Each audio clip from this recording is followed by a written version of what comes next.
আজকাল এই বহুমূল্য ফলটা প্রায় ট্রেন্ডিংয়ে চলছে, যেদিকেই শুনছি খালি অ্যাভোকাডো আর অ্যাভোকাডো। ইনস্টামার্ট, জেপ্টো, ব্লিঙ্কিট বলো বা লোকাল মার্কেটে প্রায় দুর্লভ এবং দাম 100 টাকা পার পিস।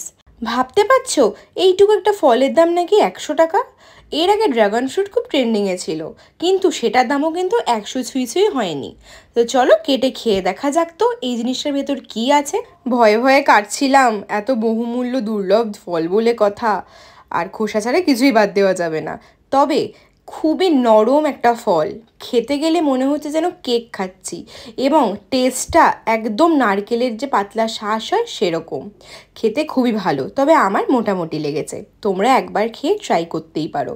আর যারা খেয়েছো তারা তো জানোই এর টেস্ট। দেখো এইসা বড় 50 রুপিস তো চলে গেছে মাঝের ওই অংশটাতেই। ভিডিওটা ভালো লেগে থাকলে অবশ্যই বন্ধুদের সঙ্গে শেয়ার করে দিও, পেজটাকে ফলো করো আর চ্যানেলটিকে সাবস্ক্রাইব করো। টাটা।